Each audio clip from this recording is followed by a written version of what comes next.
Hey everyone, I'm Tassinix, and welcome to Plotting and Scheming, covering Season 59, 5 vs. 5 Grand Arena Championship, Week 3. I am joined by my regular co-hosts, Dagger, TJ, Sasha Aisha, and Fatal. Gentlemen, it was a good week. Went 2-1. Had, I want to say, perhaps my very first loss to Arsenal. And it was a really fun match. He had a fair few developed set 18 crons there that I look forward to talking about a little later. But 2-1's a pretty good week. Dagger, you're not even worth mentioning, but say hi to the people, because we know you got a 3-0 week because of your unique situation. Yeah. Nevertheless, say hi. Yeah, hi, 3-0, 9-0. Mm-hmm. I do appreciate you talking about Arsenal like you're above him. I think you should talk more about how you believe. No, that's enough. Nobody said nothing about above. I'm saying I actually do think in all the times we fought. Shocked. You sounded straight up shocked, dude. This is a GAC show, sir. No. Look, you would actually have to watch the stream to have that criticism. I congratulated him, and I do mean that with sincerity. And I make the mark of it because, hey, I like to remember when I defeat my raid bosses. I remember the first time I defeated Sashi. I'll never forget that. I also want to comment. This is a GAC show. That's right. Not a I get to show up whenever I want show. Dagger. Mr. Short Sword. Whoa! Why am I getting shot? You've been giving Cass the back shots. I have to. I will obviously comment about his stupid hat because you obviously deserve that respect. But you know the rule. Fuck you, Dagger. I'm sweating for the people here. This is a wool hat, and it is like 78 degrees in late October in Michigan. But on the top of your head, 120. AC in my truck is busted, so I'm just going to hear the background. Me driving with the windows down. It's fuck having these windows up in 80-degree weather. All right. Well, TJ, how about your week? How'd it go for you? Dude, finally a 2-1. I'll take the loss. I just hard lesson learned. And I'll talk about what I think is really fun. I found a counter that I thought was great, but actually 2-1 this week.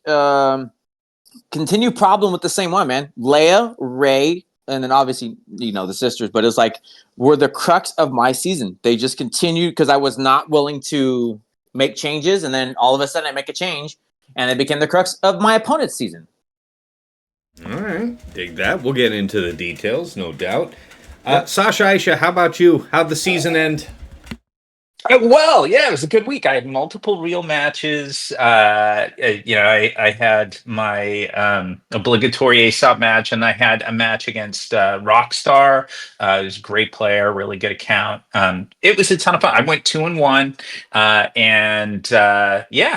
it was good. It was also it was nice and messy. While it was the last week of a season, I think in part because of the amount of erodiums, also I think some of the defensive viability coming out of set 16 datacrons, it hadn't been perfected to an exact science of counters where it was pure efficiency, at least not in my matches. They were messy, and that was fun. So yeah, it was good. Some good, a good amount of what I'll talk about when we get into particular matchups is irrelevant by the time anybody watches this because the datacrons will be gone, but they were fun matches.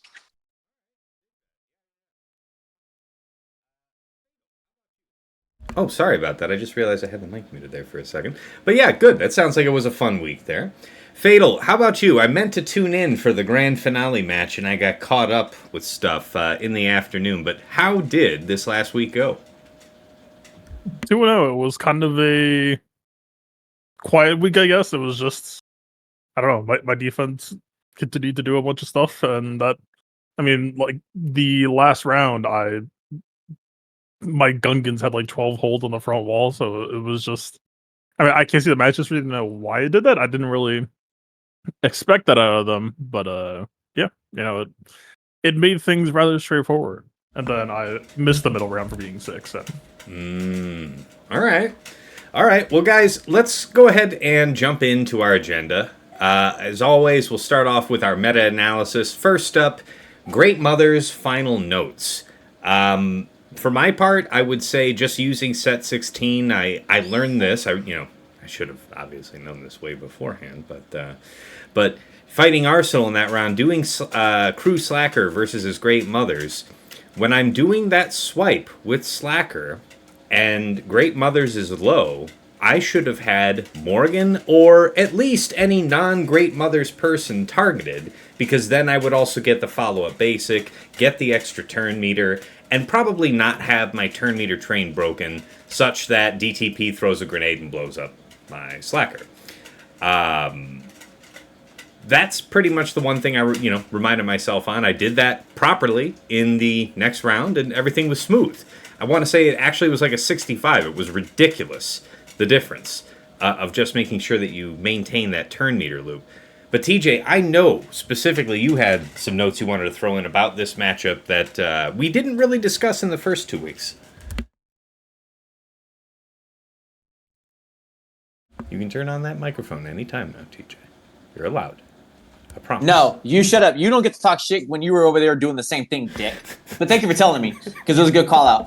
I actually want to go into what I think it'll be for next season, but it's honestly, it's Night Sisters in general with the Zombie Cron.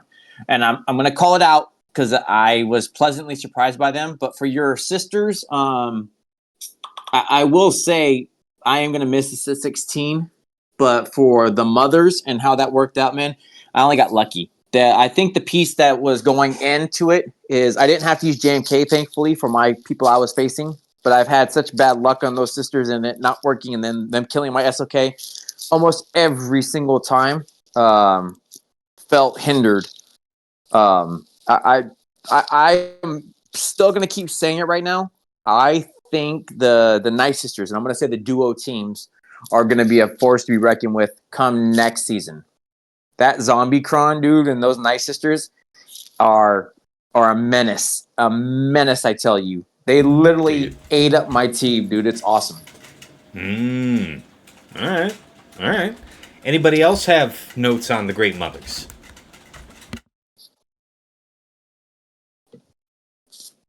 Okay, that was a pretty unanimous silence there.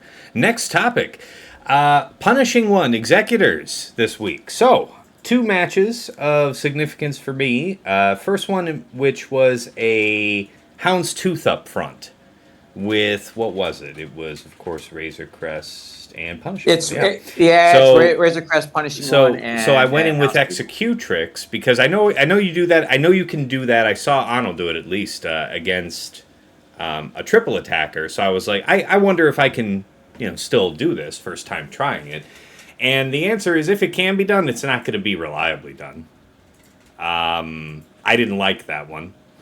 TJ kindly informed me that Leviathan takes this out.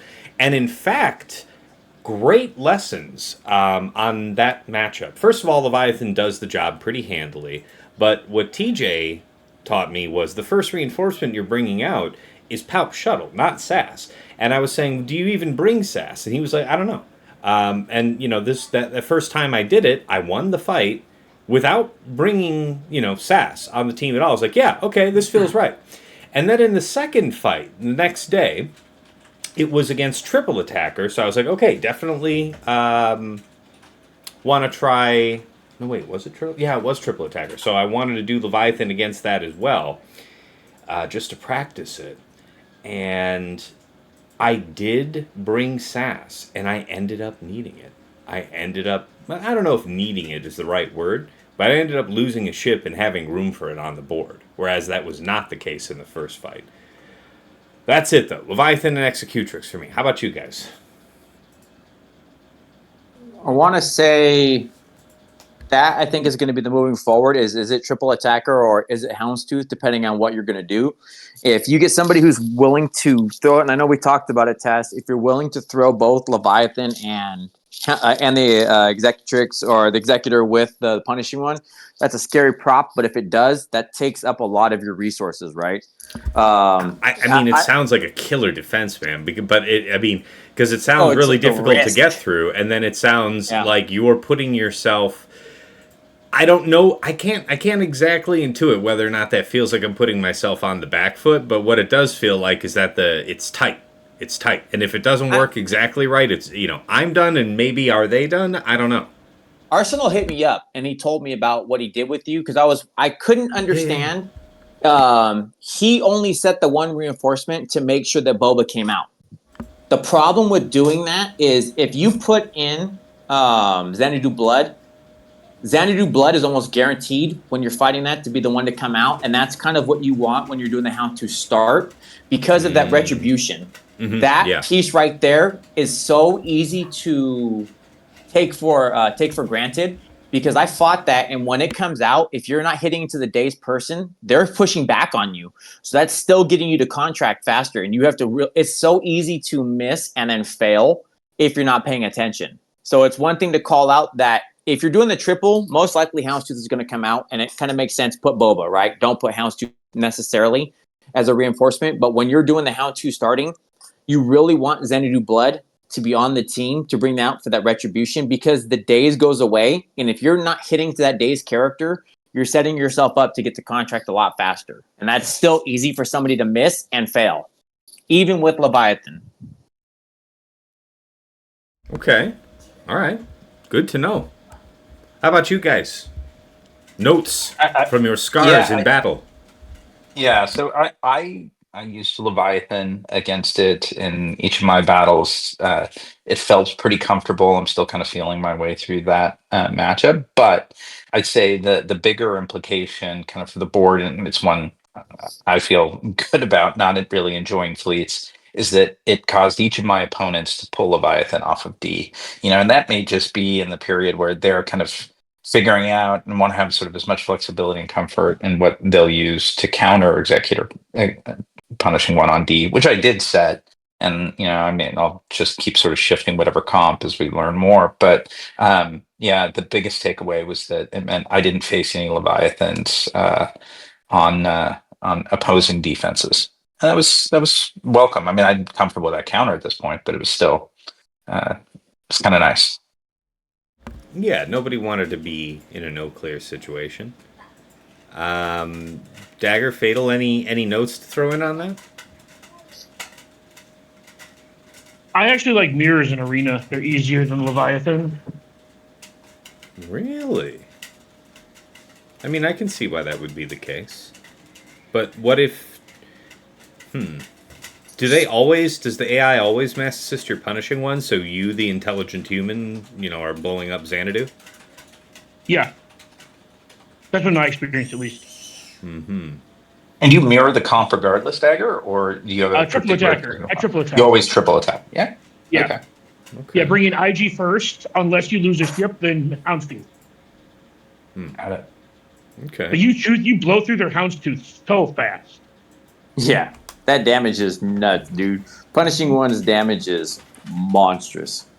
Okay, I see it. All right. Okay, nothing special from you on that, Fatal? I don't want to miss you if you had a comment. I mean, my ship's playstyle is, I think, well known at this point. That let me put it this way: I had Leviathan, and I pretty much just never used him for like the past year or however long it's been since he came out. So when everyone's like, "Oh man, you got to use Leviathan to beat this fleet," it's like, okay. Yeah, I had it anyway. That's no, fine. I cheese the fuck out of fleets, and like you might think you understand what cheese fleets mean. I don't think you do. I don't think you. I spent like 15 minutes to figure out the dumbest, like least impactful. Like, okay, how do I just have like 8 fleets to bring on offense and minimal impact elsewhere? Type shit levels of cheese on fleet. Because I don't want fleet to be a factor, and I know that I'm donating banners by doing that to willful parties, but. I mean, if I do my job correctly on ground, then it won't matter anyway. So that's always been kind of my playstyle. Very fair. Very fair. All right. Next item here. Noteworthy teams in week 3. Anything new or any other variations on existing teams that caught your eye? So I've got a few. I had, like I said, the joy, privilege, and benefit of taking on Aesop, who had all the fun new toys in that matchup. So it was really cool to actually get to see. There was a comp that he said that he and I chatted about and refined a little bit after. And that was using the Star Killer Cron. It was Seer, Malicos, Star Killer, and he set Savage and Barris. Ooh. And I mean, the beauty of that is That's mean. the pace of progress to Star Killer's ult is fantastic. Like I think I need a new iPad so it processes quickly, because by the time I'm pretty sure by the time the battle rendered, he was pulling a ship down on me. It was so awesome and fast. So that was very cool. I brought in C with like 5 legitimate tanks, or maybe it was 4 tanks and armor. Again, I don't know. They didn't quite live long enough for me to really see them. But because you have a huge, obviously the acceleration really, really quickly to ult. You have a number of uniques plus this Datacron set adding to the bulk to the health pool for Star Killer. His ult, which hits for 80% of his full health, is pretty massive.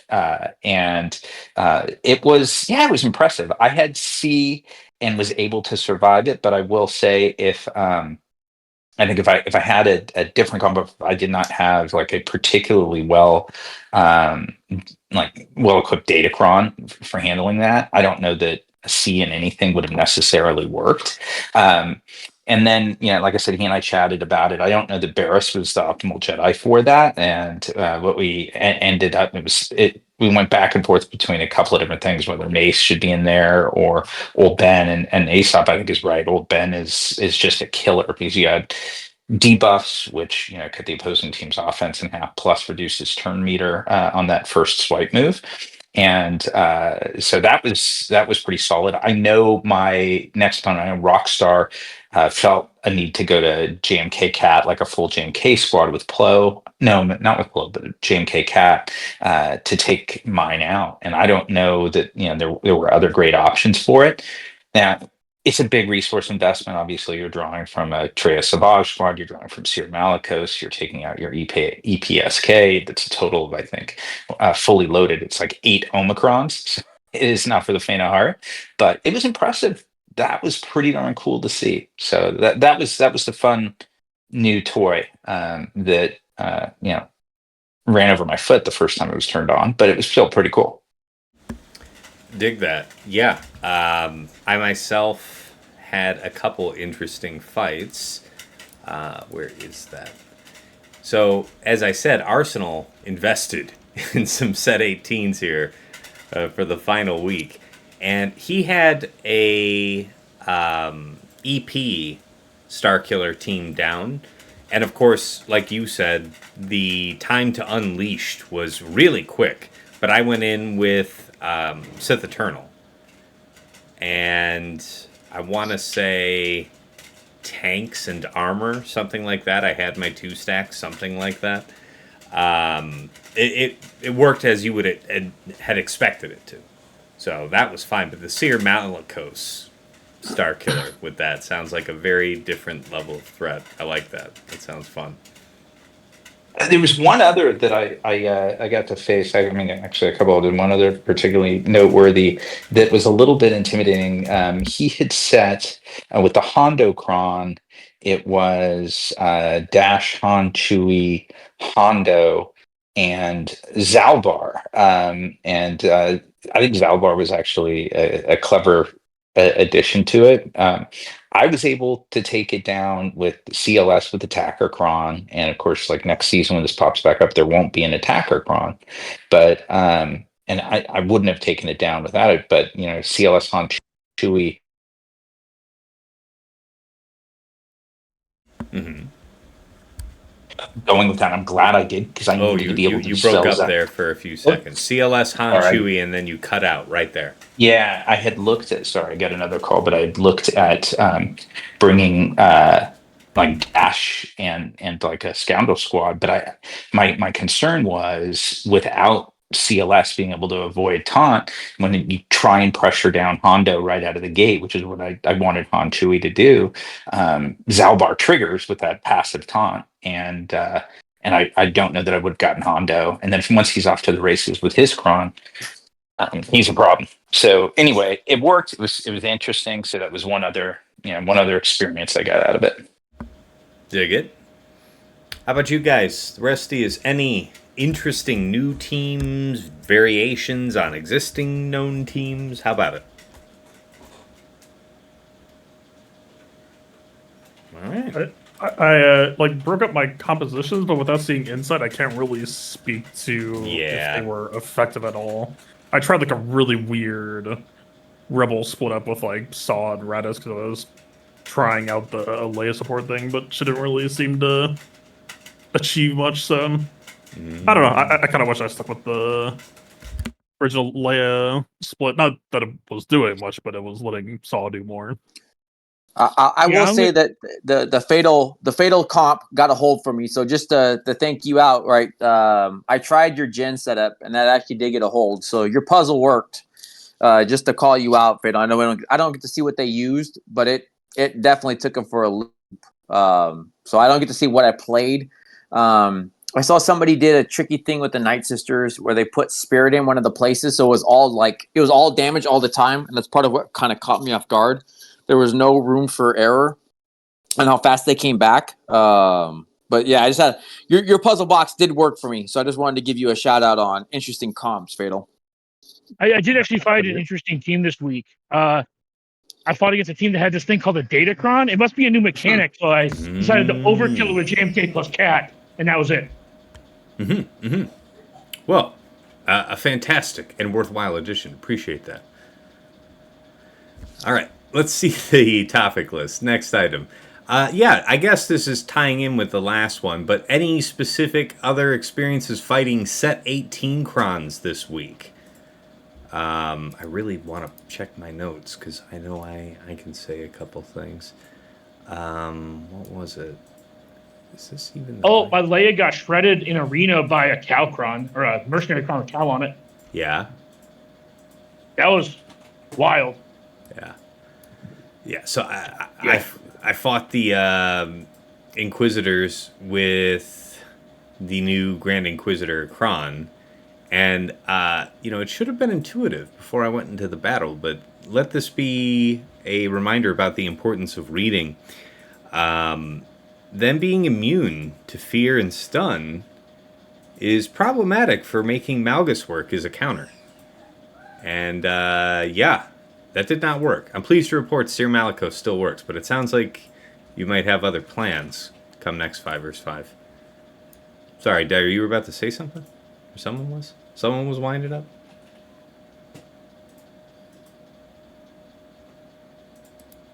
No, nothing important. Just that I've been fighting against a couple of them in arena, and the mercenary cron. I forget what level 6. I think it's the wordy level 6 is really nasty. Yeah. I can't imagine how busted Baylan's cron is going to be because of that. Yeah. There's too much multiplication involved between that kit and what that cron's going to end up being. Fair enough. All right, guys. Next segment, best attack and defense of the week. Now, of course, we know that Swugga.gg has not yet updated, so we can't be certain what our opponents have done, but you know what you know. So, favorite attack for me this week. Let me see. I had a good one, a really good one. It was. Yeah, I just I fought a seriously nearly 400% defense Jabba attacker cron setup with Afra in the end, and I had been kind of nervous about that, so I'm glad that worked. But I don't know, just Mulgar, ISC, Canderous, and Magma with that set 18 cron was worth a 55 against Gungans. But it was what I needed, and it worked in one shot, which I can say other things have been rougher. Like, we talked about this last week, Fatal. I saw, you use that tank cron with your Mandalorians and your BKM setup. Man, I barely got out of there alive doing the same, and that was with a full team. It was bad. It was bad. But I learned something from it.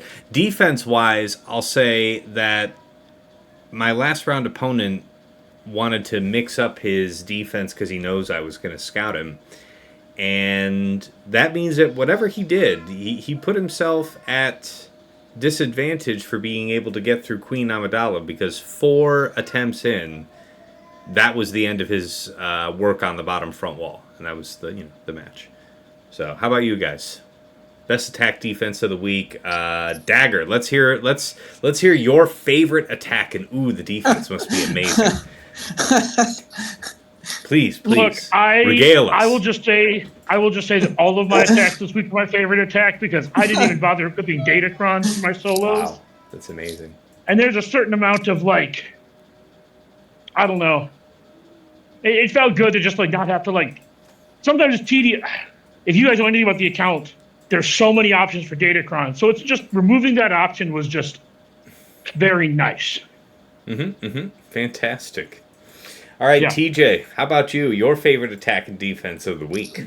I get to say, I'm so glad I get to say this. It was a lot of fun. So I found when I stopped. TJ, one more thing. My favorite defense is that my opponents averaged 8.7 banners against me this month. That's fucking guy. Again, this is a GAC, so sir, just keep that in mind. All right, come over here with your regaling of your concept of business. Not even facing non-Datacron teams and bullshit. Such a ridiculous statement. So you tell him, TJ. Get him. Oh, you know I will, dude. Fuck you, Dagger's out. TJ's in. Yeah, that's it. So I'm gonna give you the fun one. Was actually against the Ray comp, which is funny because it's been my crux, man. My bane has been Ray, Leia, and the sisters this season because I was not willing to jump in. So I took a Queen comp. I had the level 3 support again. Shots out and pour one out for our set 16 brother and sister in because it was awesome. Took Queen, took the level 3 with the 2% damage that would help out. I found a Queen comp. They did the support but had Barris in the comp. And what I thought was hilarious was the amount of work Barris was actually doing. So what would happen is they would start going and they would watch the team hurt itself. And it wasn't Queen going really. It wasn't. I couldn't get them to go. But Barris was taking a shit ton of turns just back to back. Because the way they would work is they would get it, the debuff would come in, she would cleanse it, and then that would cause her to go. And it continued that way. So they were killing themselves. And then finally my POW went, and then that was the end of the team. It was over. But that to me was a lot of fun. I'd never seen where it worked because it got 100%, but it was full banners. So getting to see Ray just crumble on POW, but Barris was the one doing the dirt, and they were killing themselves because obviously the debuffs kept hurting them with the level 3, and then the support setup, they're getting 10 down. So it was a lot of fun. It was 2 minutes of Barris going, them hurting themselves, Barris going, and then POW killed everybody. That was fun. Dig it. And then defense, honestly, once I bought in, and I know we talked about it, Taz, when I bought into Fatal's point of setting the puzzle and knowing I'm just not going to use Adrad, but putting Jin on that team and then putting Leia, and what it is I did Leia with the attacker with I just put Han and Chewie on there with Sabine, right? So all the attackers with R2, those right next to one another felt like such a great combo because you see the damage. I'm not hiding one or the other. It's right out in the open, but up top, that probably did more damage because if they got it, they didn't get it clean. I was talking I pulled 57s or 59s, and in this world, that's why I had to thank Fatal because I took that route and then just not going to use Adrad. It worked out well, and I was stealing banners if I wasn't getting. Other one, I got holds. It literally just ate their teams up for what they had to do. So that combo felt really good. Like that. All right. Sasha, how about you? Favorite attack and defense of the week? Yeah, I'd say my favorite attack was, I was just trying to find really nice targets for Finn Zori squads. I just found, they can do a lot. And I got it to work on C, Treya, Nihilus, Talon, Savage. Now it was my, I think, third attack in on them. So after the second attack, the cooldown was, I knew the cooldown had been burned, but it was the full squad. Cooldown burn made it just such a breeze. I'd been curious to have tried it without it. I don't know that I would have been able to beat alt, but that squad with high defense, I'm going to say like 400% defense support cron. Again, and what I brought was just a decent attacker cron, and it's just impressive how things melt before that squad. So that was probably my favorite attack. And then in terms of defenses, like I mean, there are a few things, but what did surprising work for me this week was Gungans. Like I didn't quite expect it, but like I think I had maybe 8 holds over the 2 matches against my Gungans, and it's a support cron with I'm gonna say like 270% defense, some physical damage, and light side level 3 buffs. So it's a good one for Gungans, but my Gungans are they're modded okay, but not great. They're not like all 9 or all R9 or anything as well. But yeah, Gungans just I don't know if it's the variability in their turn order, if it's this. I'm sure the support cron set's making a big difference, but yeah, a lot of fails against like good players. So that felt good. For sure. Yeah, no, those are good ones. I like that. Fatal, how about you? Favorite attack and defense of the week? My defense kind of did plenty of bloodbathing, but without being able to see what was used or what went wrong or why, I'm kind of not really reading that much into it. Then on the offense side, I was kind of just continuing more of what I've been doing. Like Night Sisters, I got to a point where I felt like I wouldn't say all the way comfortable, but pretty dang comfortable with Night Sisters against support Jabba, which was definitely like if there was ever a real matchup for Night Sisters versus Jabba in the past, you know, the infinite crit damage definitely made me sweat, but it was kind of the first time where, Marin has the magic stealth. And historically, I have always avoided using that button because it revives, and the last thing that I want to happen is to bring somebody back to life.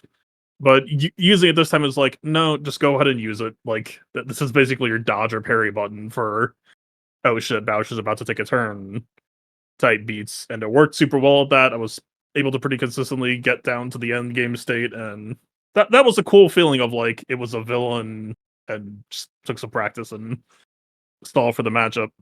And then, yeah, I guess the other big thing is I kept on doing Bo-Katan 3v5s against Gungans, and it felt pretty chill to me. It honestly kind of felt like overkill. That I still... the Gungans to me just don't really feel like a real team ever since they lost their dedicated cron. And like, I know you said you had trouble, and like my Gungans got like 12 holds in the last round or something, but for whatever reason, it still just doesn't square away in my mind that like, like I know that there's Deathmark RNG, but for example, part of why Bo-Katan is chill there is because if you got the Omicrons, like she's got the revive, and you might say, but Deathmark blocks revives. But Paz has anti-Deathmark, so like the only thing that can really happen to me is like losing IG-12, and even then I would still win. So I don't know. Like the difference might just come down to like a modding or a cron stats or something like that, because honestly, I don't think Tankron really even did anything there. Like I fully intend to keep doing this post set 16. It was just the thing that defined the cron was the 75% protection. Well, Was kind of why I was choosing it. Yeah, and we discussed last week, I think the thing that you highlighted about the modding, and I don't know if that's all the differences from what's generally, quote unquote standard, but you had the high protection Paz Vizsla. What else is in that recipe if you don't mind explaining? Let me pull up my loadout, and then while I've got high utils open, but like, sure, give me a second. But while I'm doing that, let me ask, what is considered to be standard pause? Because I honestly have never looked, and I suspect that. I mean, I would think it would be health primaries, some type of defense and health blend set types, favoring defense, something like that. Like there's a range of viable options, but it would more be health primary oriented by default, I would think. Oh yeah, for me, Ancestral, I've never given a fuck about. I mean, the defense is nice, yes, but Sure. I don't know. I have always been the guy where you could like promise me, hey, like, no, really, it's cool. Bo-Katan Mandalore is not going to take percent health damage. I'm still wanting for protection. Fuck you. I don't know. It just the way the mechanics sit, uh, even with certain reassurances or whatever, I just the game tends to be so anti percent health based that no, for me, protection on pause has always been core standard. And especially like if we're talking about Deathmark being in that matchup. Which Like which I find interesting because I can definitely say that I've seen my pause both having buff immunity on him and protection disruption. And you would think that if you were set up for protection primaries, that would be ruinous. But clearly it's not. Why do you well, think let me is? ask a follow up question. What relic level is your pause? Because that also might be what's happening here. 9? Oh, mine is 9 as well. I mean, okay, I've got hot details open. Let me answer this once and for all. Oh, I think I went to a hybrid build. I think I literally just have both. Okay. You're just not as cool, So it Taz. may- It's, so- it's okay well, to not be as cool. Then, I mean, if it means that it doesn't greatly depend on the primaries, then there's something else there. Maybe just the virtue of you undermanning it means that you're having less opportunities for.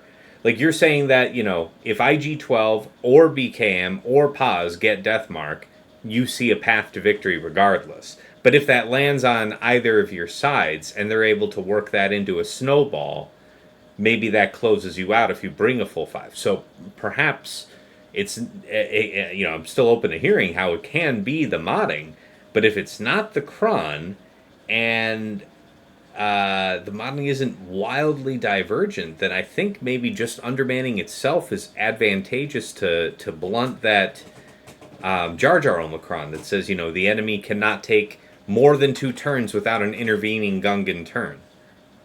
If you don't mind me asking, how well do you remember the fight? What was the breaking point? Did your pause get blended? You know what? Give me just a moment because we won't even have to take this on memory. I record these things. I do too. You'd think I would use that.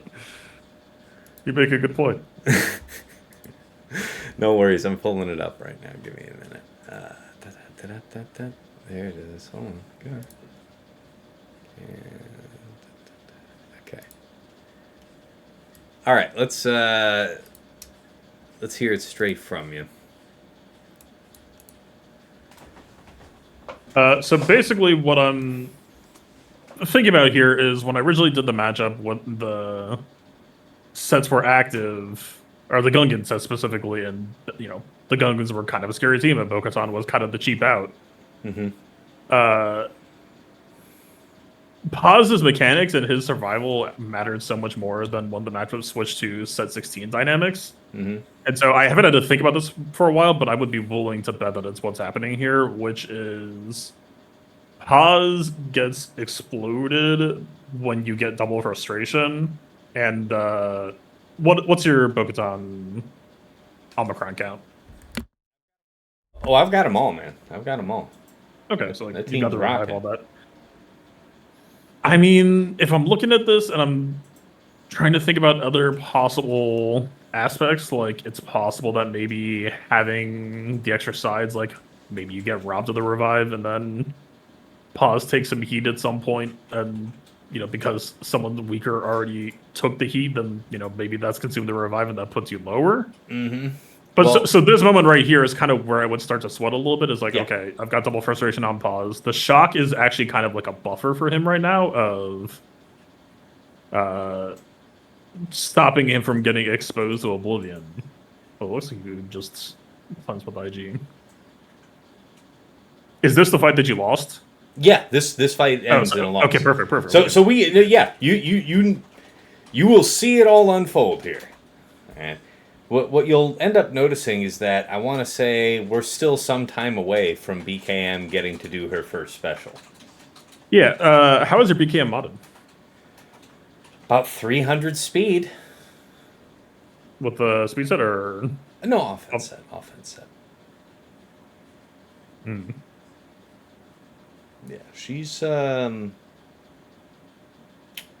She's not set up to be slow. Okay, so I believe this is her first legitimate turn, which she has to basic. With like 2 minutes, 48 seconds on the clock. I don't think our life has been consumed yet. Alright. So frustration is so was this like, oh, I'm about to get to play a video game, I pop the generator with the birds and then they reverse feed I'm me like, more? I was asking the stream in the moment, it's like, is this one of those things where I ignore the shield generator and target who I want to kill, or do I have to target the shield generator and then kill who I want to kill? And I ended up settling on the generator.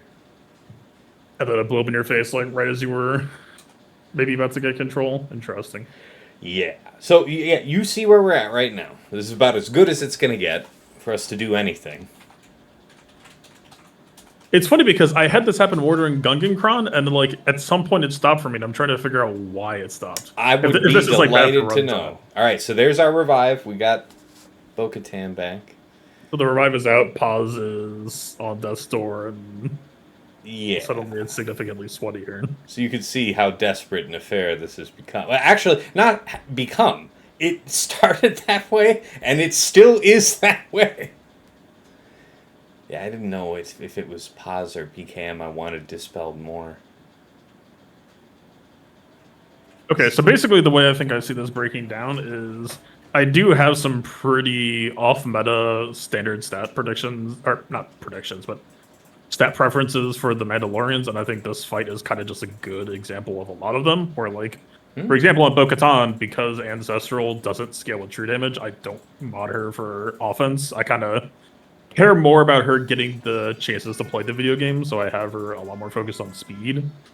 And so, in my version of this matchup, you know, I deal with the same thing usually of having to deal with the ability blocks, and you get weighed down for about 2 minutes of garbage, but then I'm able to get that second turn, get the double mass off, shred the generator, even with just the 3-man count, because pause basic does so much. On stack removal. I mean, the things that we're talking about here about, like, you know, what, Ojibo took away the revive. But I mean, if you lost here, or did you? Well, you I guess I misremembered, because I've done this another time fairly recently, and it didn't really go so much better, and then I lost, and now I guess I've managed to win this one, but it could just be like out. You feel, but you see exactly. If you see how out of control it felt for me, it's like, I guess. So.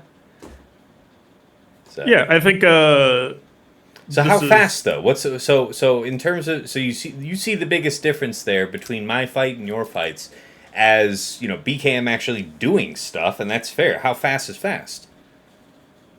Let me double check. Also, I think I just looked at TW mods and not my personal. No worries. Okay, so Bo right now I've got it about 320. Okay. Which actually that feels a little bit slow for what I prefer, but it's like I did trim down her budget recently, and then this isn't at all required. But if I'm remembering right, because I was wondering why it wasn't what I was expecting to see. Yeah, I've got my pause at about like 330,000 total bulk. And so, really, when I'm looking at that fight, all I'm really looking for is the things that originally jump scared me with set 15 active, where I really, if I get double frustration on, that's the moment where I like start sweating. Where like, okay, I need to keep my overheat full, because if I spend my overheat and I have that frustration on, that's where you get like the 18, 15 exposed bomb that just puts you in the dirt. As long as you mitigate that, then your only real risk is Deathmark.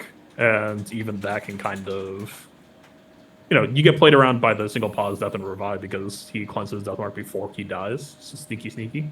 And then, yeah, past that, if you were really scared, like, I would say, like, maybe Tenacity Pause could be worth investigating, but it hasn't really felt necessary for me. So, fair. Yeah, I don't know. I mean, obviously, I can't say that the Gunkins I was fighting were the exact same caliber, but honestly, the core mechanics of the fight felt solid enough to me that I would be really surprised for the gap to be that big, as long as the bulk and speed fundamentals are there. And then, depending on if Jar Jar has potency popular at the time or not, I do think you could maybe just grab some tenacity moss to try to shrug off some frustration opportunities, because the double frustration move is resistible. And so even if you catch one, I don't think you care nearly as much. It's double that, like. Very fair. What? Very fair. Okay, well, thank you for indulging me on that. I guess that wraps up that segment, guys. Let's get into the hot news of the day, shall we? Just yesterday, the kit for Baylan Skoll dropped. So, I think the smartest way to go through this would be to start from the lead, go to the unique. So let me get on down there. Because it's going to be like a week before I finish just reading off about this leadership. It's all inevitable. Zeta and Omicron. Final text. At the start of battle, Baylan Skoll gains 30% offense and all mercenary allies gain 20% tenacity and 1 stack of Soldier of Fortune for each mercenary ally. Then, mercenary allies double their current stacks of Soldier of Fortune. When a mercenary ally gains a stack of Ransom, all mercenary allies gain 1% defense stacking until the end of the encounter and recover 5% health and protection. Small little carve out just for Hondo. Whenever a mercenary ally has health steal up, they gain 25% critical damage and protection up until health steal expires. Whenever a mercenary ally is dazed or stunned, they dispel it and all mercenary allies recover 25% health and protection. Okay, so 3 clauses after that first one there. And then now, if there are no enemy galactic legends, whenever a mercenary ally is inflicted with fear, the following effects happen. There are 3 of them. All mercenary allies gain 50% bonus max protection and offense stacking until the end of the encounter. Do not use fear against this team at all. Do not do it. Then they recover 50% health and protection, and then they deal true damage to all enemies, which can't be evaded or defeat them, blind them for 1 turn, which can't be evaded or resisted, and inflict them with healing immunity for 1 turn, which can't be evaded, dispelled, or resisted. So all of this, these last 3 clauses, specifically happens when any of these allies are inflicted with fear and there is no enemy galactic legend. So if you are going to do fear, you'd want to have like Sith Eternal with the team. Alright. Whenever a mercenary ally assists or attacks out of turn, they gain 2 stacks of Soldier of Fortune. The first time each other mercenary ally falls below 50% health, Baylan Skoll taunts for 2 turns, which can't be dispelled or prevented. So, buff immunity, whatever, this is happening. While taunting, Baylan has plus 50% defense, plus 30% tenacity, and retribution until taunt expires. Okay, so that was all just the base leadership. Now, here's the Grand Arena Omicron effect. At the start of battle, Baylan taunts for 2 turns. If there is a non-galactic legend Ahsoka enemy, so for the time being, Cat, Fulcrum, Snips, alright?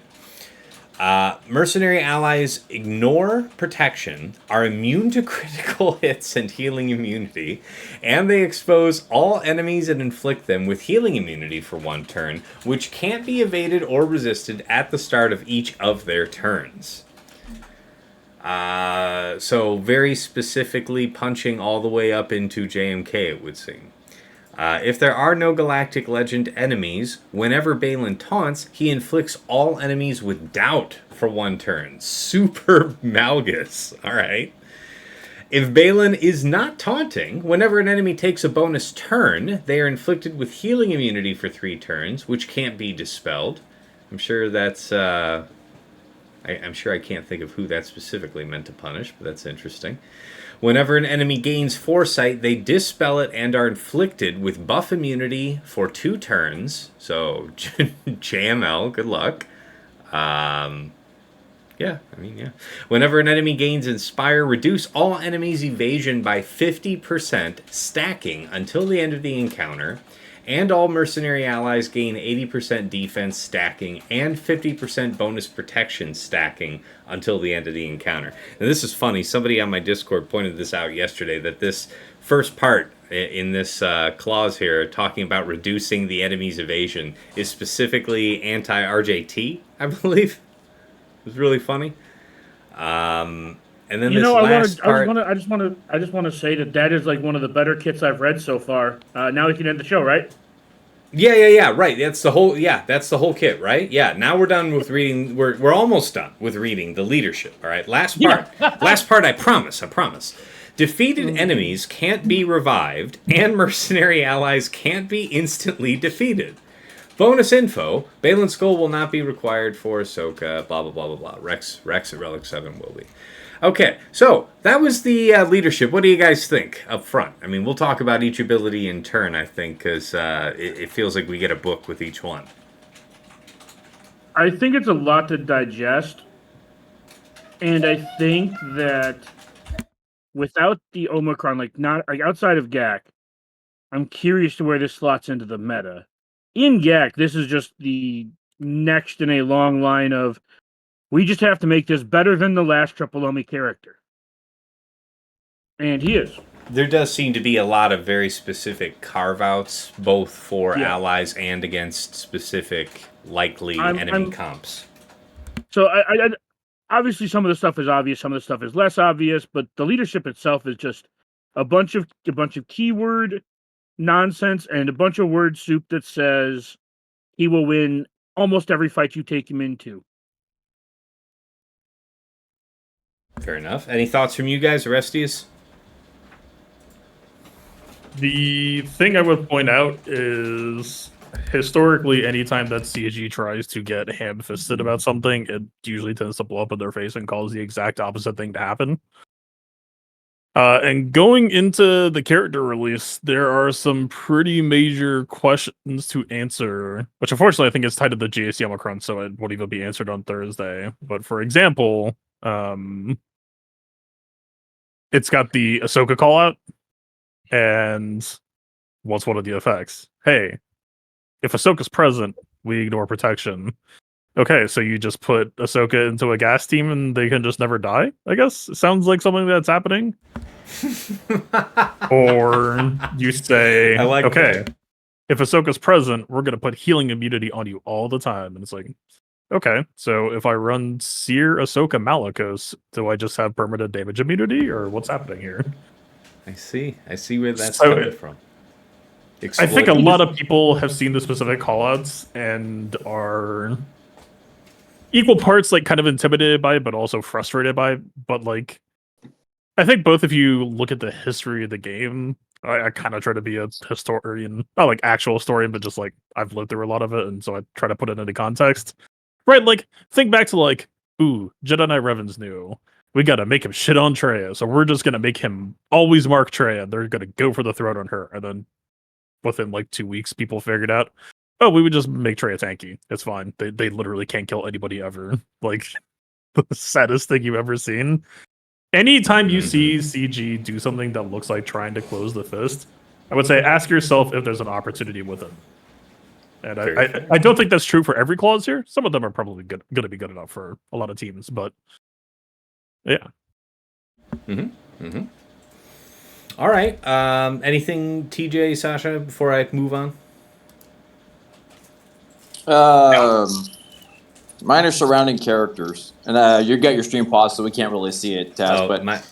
My bad. No, you're good. You're good. It's just I think supporting cast has a lot of merit, and also it's funny that this feels like one of the most complete ideas, just because they're even going all the way back to Inspired, right? They're literally trying to leave no stone unturned in this all-you-can-eat buffet of a kit that they're trying to put out for everybody.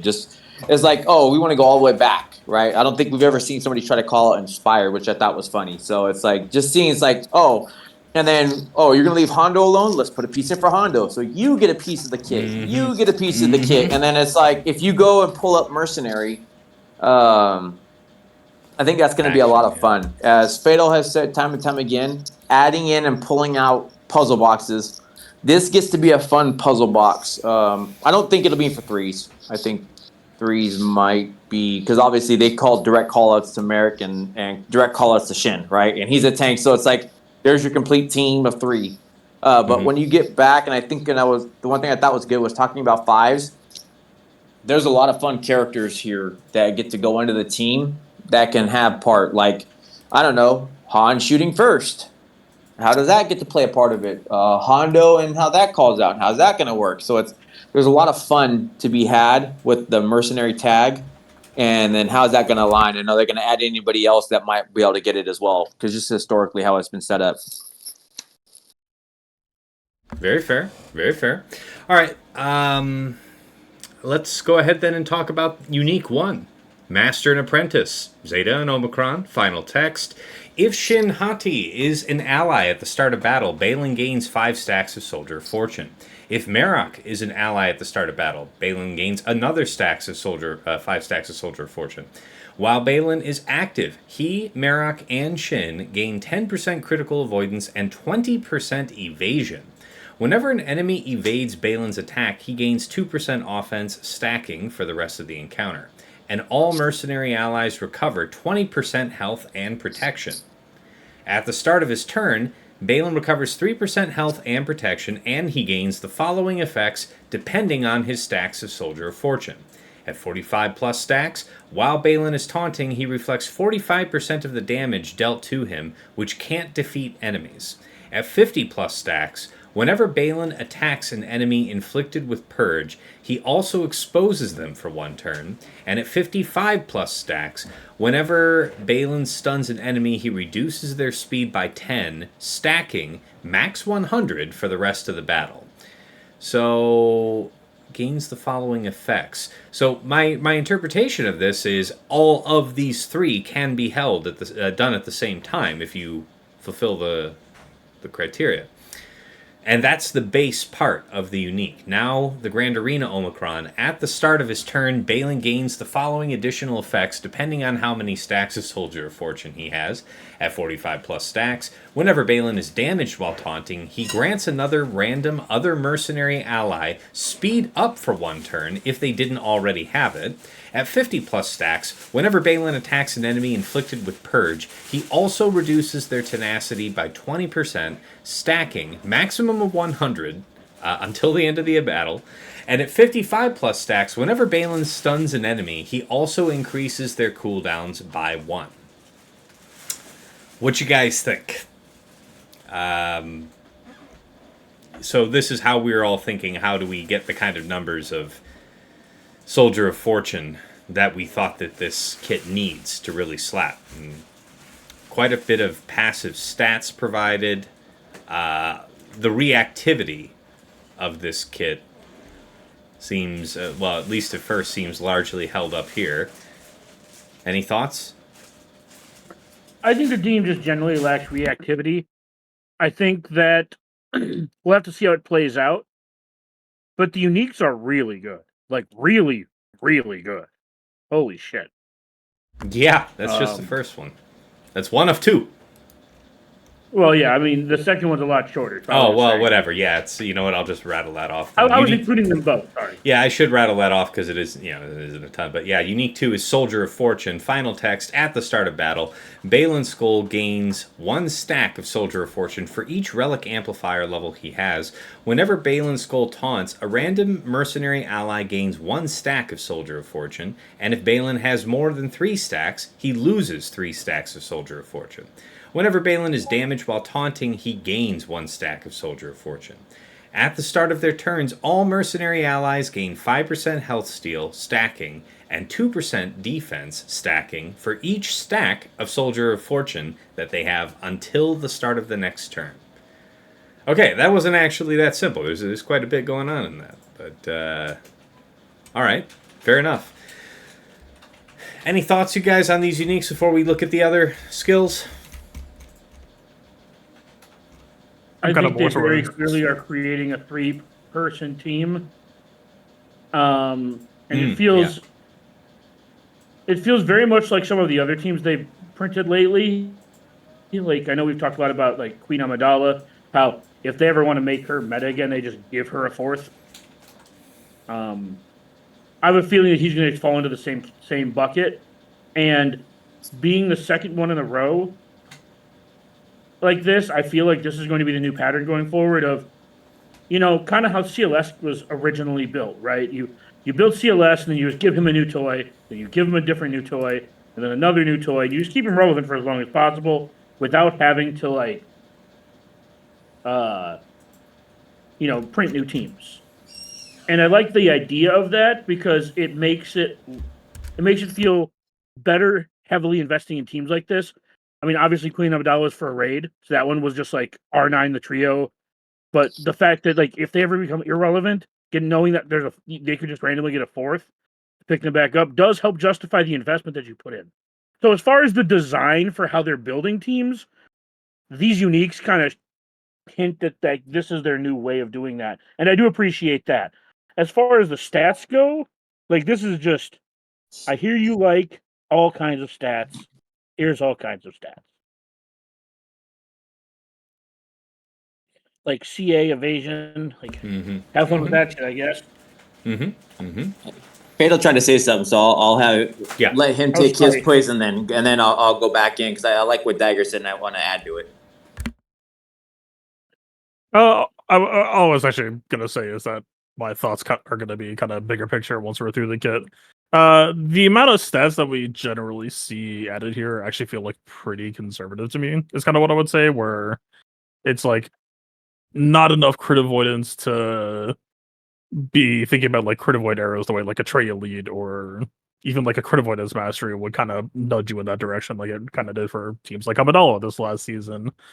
The 20% evasion, I did go back and look, and I don't think any of the core 3 are evasion mastery, so CG had a bit of foresight in that direction, because I think if a character got to like 40% passive evasion, that's probably like the floor for a frustrating amount that people would just genuinely dislike playing against. But yeah, I don't think these are crazy, but I don't think they're trying to be. It's kind of just a little bit of extra value. All right, fair. All right, let's talk about the basic. That was a mistake. Hold on. TJ, go. Yes, TJ, the only thing I want right. to add on to what Dagger said, and I think the other part that feels very smart here is it's not only the rule of 3, right? So we have what they did for that. They added the new faction. So not only do you get to play with the setup of just add another character, they can just add the mercenary tag to something else, and that completely changes the game. Like they did when they originally came up with bounty hunters, right? So they had bounty hunters, and they were there until you got payouts. And now we have these stacks, the Soldier of Fortune.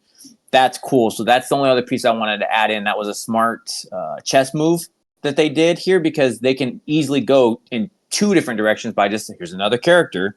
No, we'll just give you another mercenary tag, and because of that, now they get this added event to it.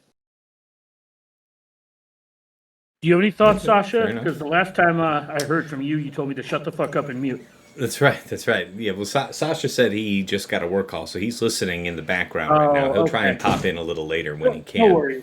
No worries. All right, yeah, let's get into I just wanted to also call him out for that. That was very rude of him. No, it was awesome and deserves to be applauded. Yeah. He says in the chat, STFU Dagger. That's right. He won't use the F word, but he will tell you in initials. There you go. All right, let's move into this basic here. So, that was a mistake. Final text, deal physical damage to target enemy. If it is Baylan Skoll's turn, he recovers 5% health and protection, and all mercenary allies gain 5% turn meter and tenacity up for 1 turn. Otherwise, this attack deals 30% less damage, and he taunts for 1 turn. So if this is happening not on his turn, it will, at the very least, deal 70% of its damage and refresh his taunt for a turn. All right. This honestly feels like a run-of-the-mill basic these days. Like, the tenacity up is like really good. So yeah, tenacity up on basic is really nuts. And then turn meter for the rest, for all mercenary allies, himself included. It's not even all other. Retaunt on a sister counter is fairly rare. It's, you don't really see it outside of like K2 is the one that immediately comes to mind, and it's like actually pretty decent as long as you're able to actually like maintain it and get it off and stay consistent with it. All right, special 1 must destroy, cooldown of 3. Final text, dispel all debuffs on all mercenary allies and deal physical damage to target enemy 3 times, stagger them, and inflict defense down and offense down for 2 turns. Baylan Skoll taunts for 2 turns, and all mercenary allies gain offense up and potency up for 2 turns. Okay. It's pretty good. You're gonna see a running theme here, but this guy basically is just a dispel machine. So, I think, again, like he's gonna be the new. So like with his Kron, we're gonna be living in a different world. But even post Kron, like he's gonna probably just massacre buff heavy teams. So like if this probably is lights out on Queen Amidala on defense. Yeah, I mean, again, we're talking post Kron, so I'm just, both these specials. This one in particular, the first one, is really good. Yeah. Big fan. Yep. The stagger and yeah. This is all about brutalizing one target with that ability. Sorry, I wonder how the damage is applied. Does it stagger then hit, or does it hit 3 times then stagger and inflict defense down? Yeah, I mean, we'd have to look at it at the code, but the Dash, implication in the language would be that the damage is done completely all 3 times first. Because Dash and Dengar both do their instances of damage separately. Yeah, but whether or not they're separate, the question is is it going to execute all 3 instances of damage before staggers applied? Yeah. That's what I'm asking. Is the wording the same or different? Like, is there something that I don't know. would lead us to believe? Mr. Kit Fatal, you got any thoughts there? Maybe? For the special abilities, I'm probably just going to wrap it into final thoughts. Not really too crazy here. I mean, well, because the issue here, right, is this is a physical damage character, and as always, we're kind of in the dark on the amount of damage actually being thrown around. You're correct on the stagger check. I have that down as one of the notes. I'm going to check for when we get the code, but yeah, not really easy to tell until then. So it's kind of like, I don't know, it's a button. I hope the damage is high, I guess. It seems like they're trying to mitigate it, right? And I agree. Word tank, and then the damage dealing part of it seems like an awkward aspect in most regards. So I'd be interested to see it. I know they're trying to put offense up everywhere, almost like literally everywhere in this kit is some kind of offense up mechanic to try to, I'm assuming, to help with that, calling it the bruiser, whatever the name is. Not when it comes to other games or anything like that. Yeah. But it seems apparent that they're trying to make sure of that mechanic. So I would be interested to see what you find from it, Fatal. But it seems like they're trying to substitute, right? I'm going to jump the gun a little bit here, but it's like his first special is like an AoE dispel, cleanse. I hate how they use those words like interchangeably, cleanse and dispel. Like just fucking call it a cleanse. Yeah. But he has an AoE cleanse on his first special, and he has an AoE dispel on his second special. So he's going to have utility regardless. I'm sure there's other characters that have both of those. But yeah, just having both of those tacked onto his kit is really good, regardless of what the rest of the ability has tacked onto it. Like, both of those things are excellent to have, especially on your tank. Well, actually, I don't know about especially on your tank. It's a nice bonus to have them on your tank and not need a like, for example, you don't need like a first order officer who's just an engine piece and not really productive on the team for the most part, right? Like having these abilities stapled onto him means that he can be your utility while you surround him with more things that the team needs, as opposed to having to put a utility piece in there to do this itself. Yep. All right, let's take a look at his second special here.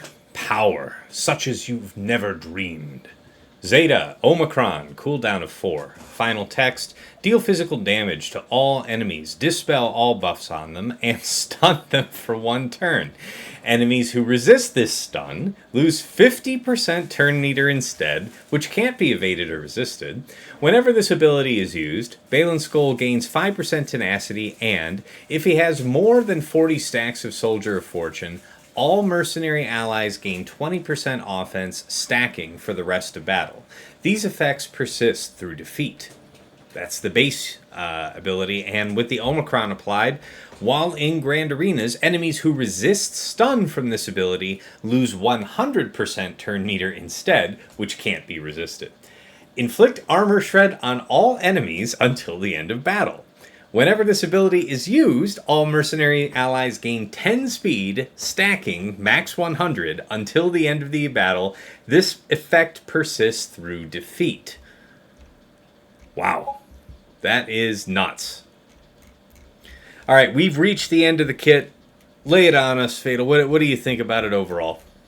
I mean, and then you can, I guess, we can say that this kicks off the, wrapping up, and what you're looking forward to next time and your lessons learned and all of that. We can get your thought and have you kick it off this time. I'm supposed to be last. I'm the last guy. I'm the new guy. All right. You want me to make okay. it last? No. I know, because I didn't want you to lose it. You've been holding this back all this time, so I don't want you to lose it. I'm fucking around. Back to the Fatal. Okay. I went through kind of a roller coaster with this kit. I don't think the mercenary faction as a whole works, but I think this team works. And there's a couple of things that I immediately want to point out to you and get you stewing on, because I think it really kind of opens things up the moment that you see it. This character is very flexible. There are no if-alls, period. There's no GL check, there's no factional check. Now, we could easily, maybe we see Baylan Kron in one day and be like, oh, well, for the next 4 months, he needs to be all mercenary or something. But I think if you audit the mercenary faction and you take into mind that, like, yeah, man, they didn't do any amount of, like, updating to make mercenaries work together. The list of compelling mercenaries to me is, like, 3, mostly, right? It's like, I think in some respects, maybe I'm interested in Han. And then, like, Han Kira was kind of a classic thing from back in the day where Han shoots and that gives Kira 15% TM boost, and you try to go fast, but then at the same time, that was like a aggressive stagger setup. And the other thing that you realize pretty quickly with this squad is, hey, they're not fast at all. Like, day one testing, I'm pretty sure I can kill Baylan within like 15 seconds using Zori. And they just did not write any texts. Right, like, I was a little bit shocked that, like, when Baylan said that when CG said that Baylan was going to be a bruiser, a lot of bruiser-coded characters in the past had % health resistance, and he does not. Fair. Very fair. So, like, we're talking this dude is dead in 2 Zori mass assists. And, like, he even has an anti-inspired clause that Zori doesn't really care about, that she should be like, 50% more protection. Anyway, right. That's like one extra button press. Very fair. But I spent a decent chunk of time before the podcast sitting with this character, and I got to just like scrolling through the entire roster when I'm just like hunting for characters of interest. Mm-hmm. What are your thoughts of Zalbar? He seems interesting on the team. Maybe not defense. Well, not defensively, but just. Zalbar's the sort of character where you can never really say it's bad because he at least does something semi-relevant. But that's not what I want to know about. I want to know. Arnold said it, and I swear, Fatal, you were the first to do this. What is your thought with Watt? You, sir, were the creator of the Maul Watt. When all of this was cool, before you even brought it out, you went on stream, and I still remember this to this day. You said, I'm going to try this with Watt, and all of a sudden, that was like the aha moment. So, because he's the tank and they're doing the damage, what is your thought with like the Watt or something like that? So I do like Watt. I do have Watt like fairly high on the list. The thing that I'll say to you here is take a look at Baylan's kit again and sometime and kind of notice how selfish it is, right? Where the mercenaries kind of exist for the 3 and the 3 don't really exist for the mercenaries, right? It's kind of the irony of this kit design here is the mercenaries aren't looking to work for other people. The mercenaries are actually like in the market for people to come work for them. And so, I very quickly, I think I keyed into, and then it's funny, I looked at Shin's Omicron later, and there it is. the core three are all Ufus, right? And so then very quickly it's like you start talking about like Malicos, or you start talking about like OG Callum, that sort of thing. You start talking about, hey, like there is no rule against against having GLs in this squad, right? They didn't, they've been doing that with characters recently. They didn't do that here.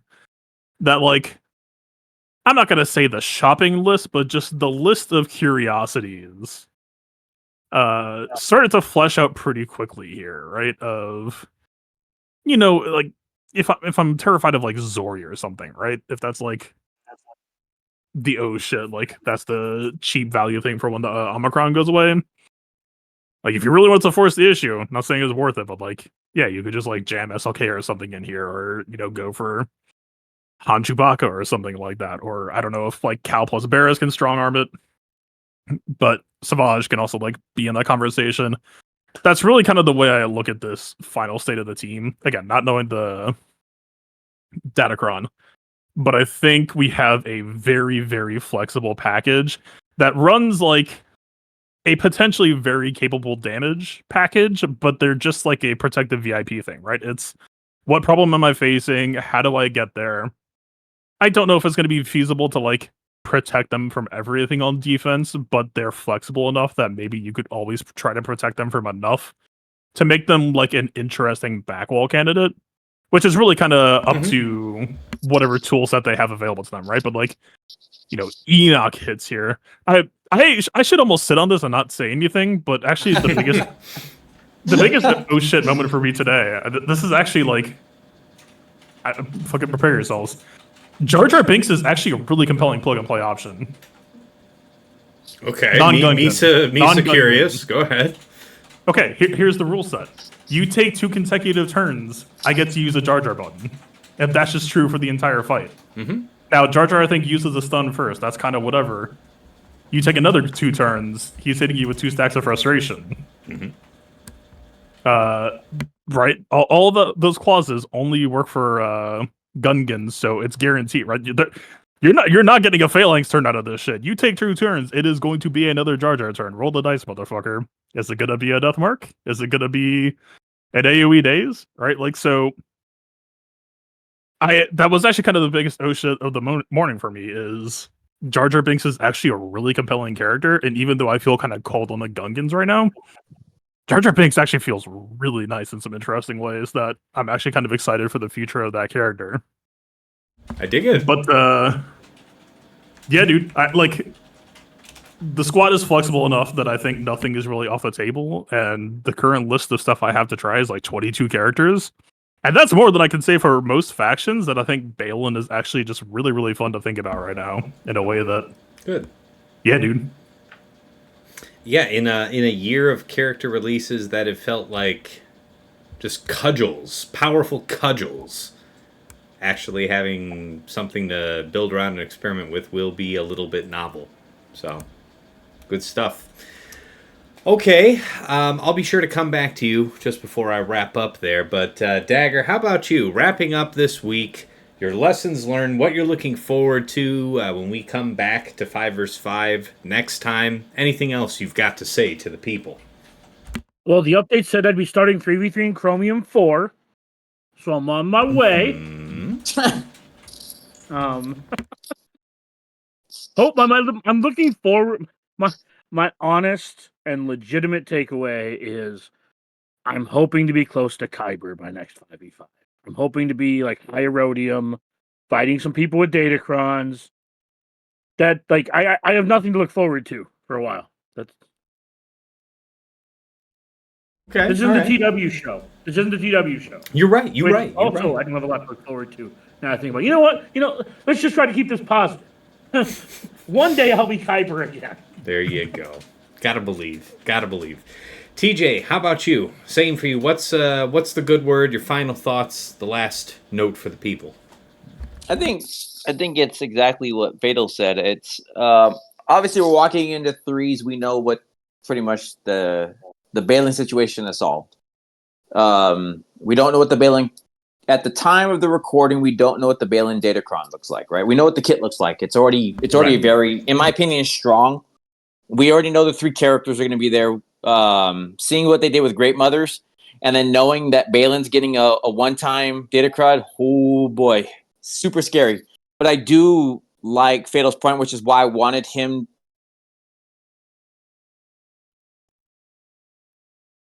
And then you just cut out unceremoniously. How you doing there, buddy? Oh. Nope.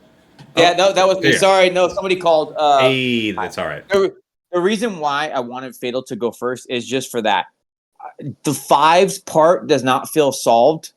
Like we started with Mothers, right? And then Mothers came out, and then we're coming into new fives. It's not only going to be the new DC set, like refined, right? When we always do when we come into fives, but it's also who goes on the team, and that's why I wanted to hear what Fatal had to say. He loves the puzzle boxes, and I think he makes great concepts and what strides. I like being able to see that Hondo, even if it's just the base of Hondo has a place there, and that's cool, right? Hondo has always been a character that everybody loved, and he feels cool there.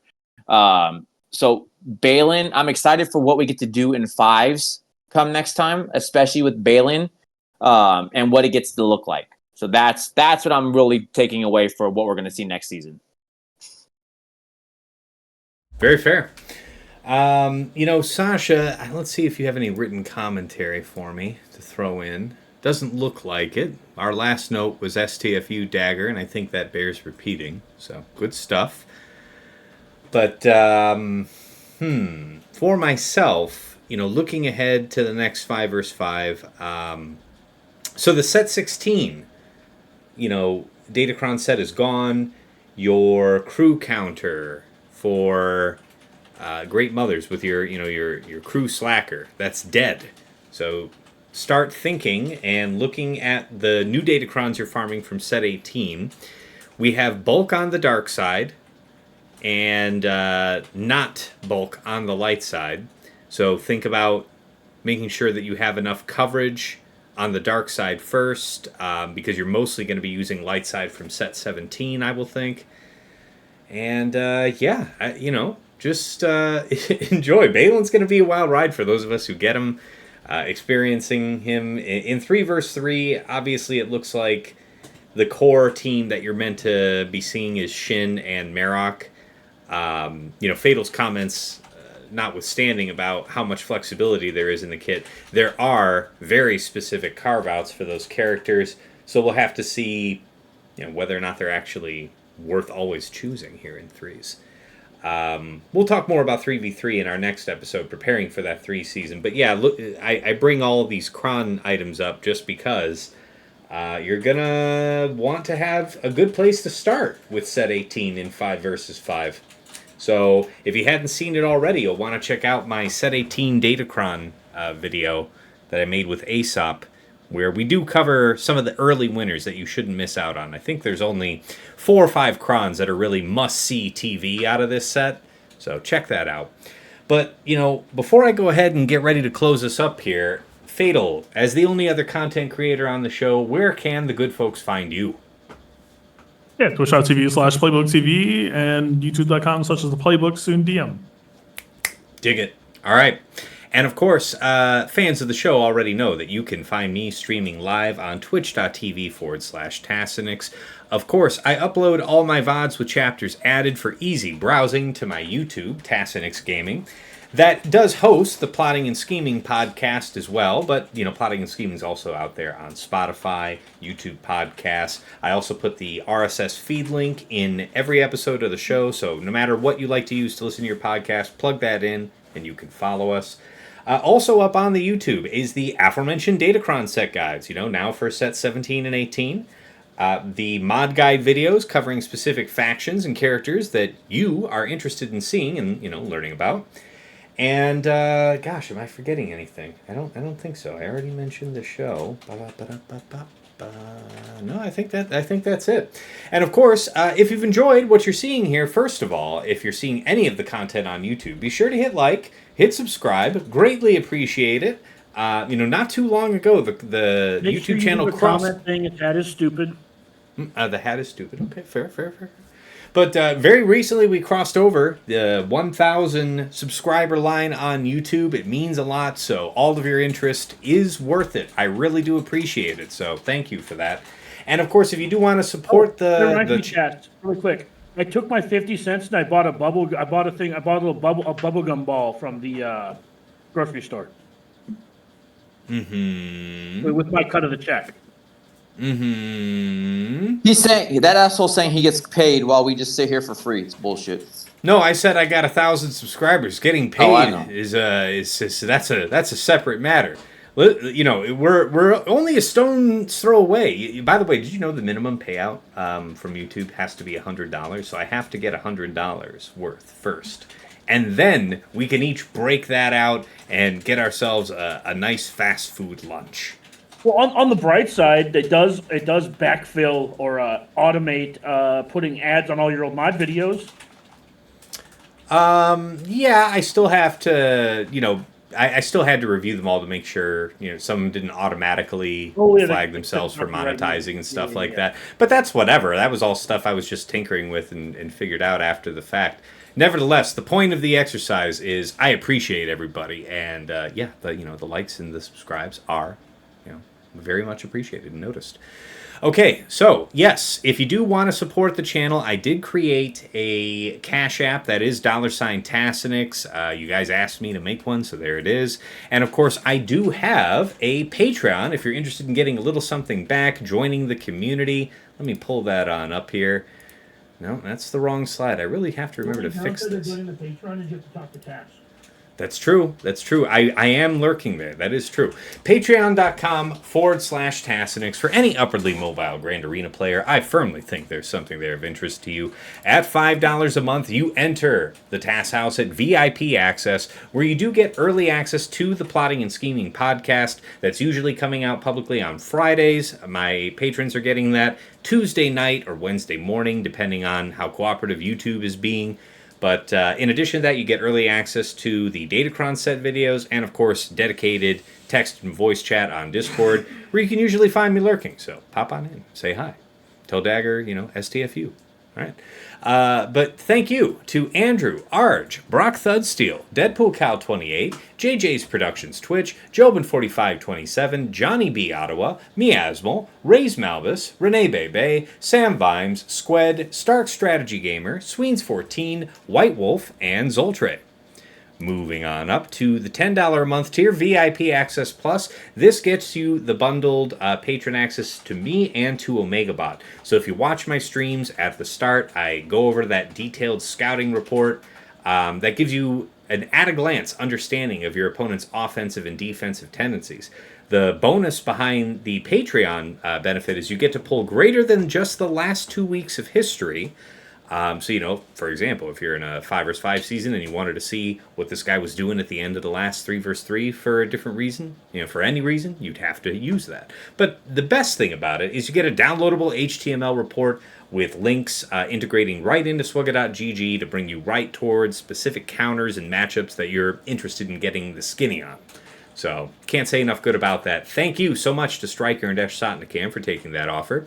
At VIP Access Premium, that is the Double Bot bundle. So, Patreon access to me, to OmegaBot, and to Hot Utils, which is the premier tool for mass mod management and your loadout creation. A couple clicks can see you swap between Grand Arena, Raid, TW, TB, what have you. You'll save a ton of time. Can help you with your Grand Arena Scout. Also has a bunch of helpful, you know, tools for TW if that's your thing. But thank you so much to Duckstab, Dark Hug, Ibenek, General Milan, Sir Boss, Quig, and Wilco for taking that. And at the top of the list, in Jesters Club Elite, is the one and only Nomad's Reaper. This guy will pop into stream from time to time and drop hundreds of subs, thousands of biddies, incredible generosity over the years. And we appreciate him so much. Of course, last but never least are the special thanks. First, Yoda Force, one of my original supporters back in the day, bought me the mic I'm speaking to you on right now, and even though he has long since quit the game, we remember him fondly from the other side.